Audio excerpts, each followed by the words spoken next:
The allure of travel begins with otherness. See, what otherness does is it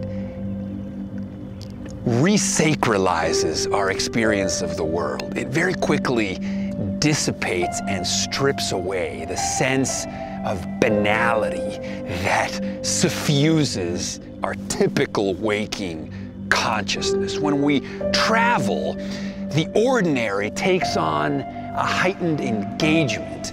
There can be pleasure in the nuance, right? Having a conversation with a waitress in a simple cafe in a country you've never been can take on the qualities of being in a museum hall.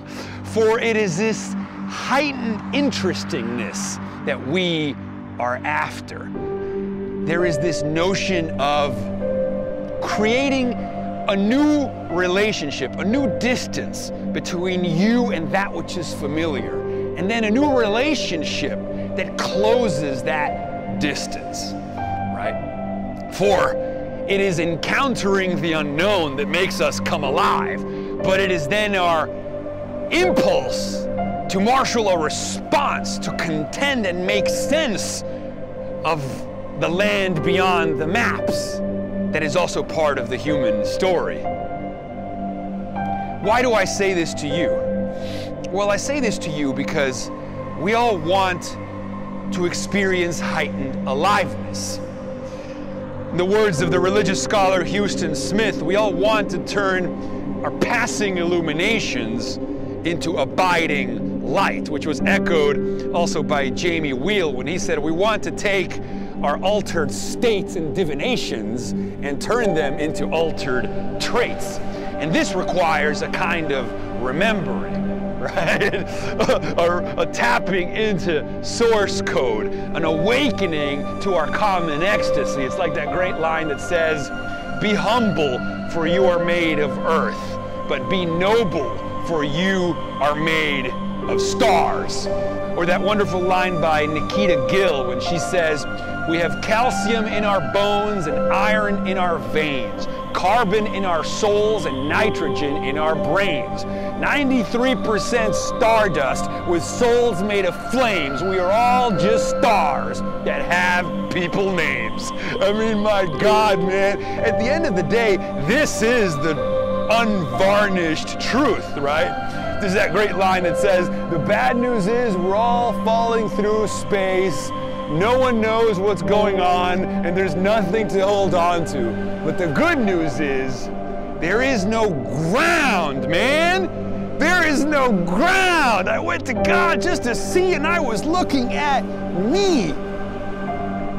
It's Terence McKenna's notion that the answer lies in being awake. Do not give in to the astonishment, but pay attention. For absolute unmixed attention is a form of prayer, said Simon Weil. And attention, if sudden and close, graduates into surprise, and this into astonishment, and this into stupefied amazement, said Charles Darwin. Or Henry Miller, who said even an ordinary blade of grass, when given our complete unvarnished attention, becomes a miraculous, incomprehensible, glistening object of beauty, an infinite thing in itself. Wake the fuck up, cleanse your doors of perception, for as Aldous Huxley said, if the doors of perception were cleansed, everything would appear to man as it is, infinite.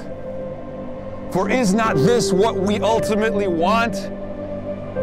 To strip away the trappings of routine, to strip away the trappings of the familiar, to awaken ourselves to our common ecstasy, to salivate and froth at the mouth in the face of infinity. We don't travel to move around, said Pico Iyer. We travel in order to be moved.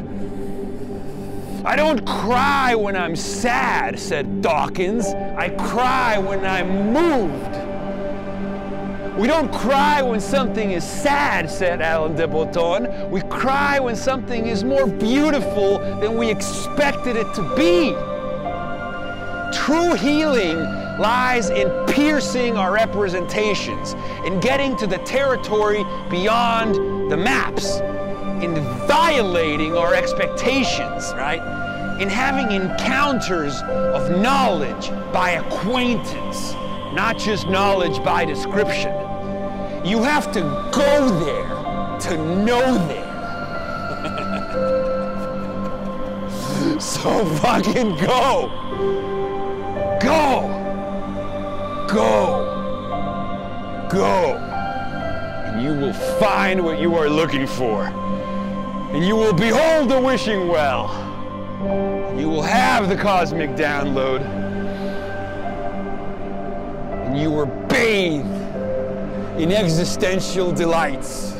And I want nothing less for you and nothing less for me, for this is our common ecstasy.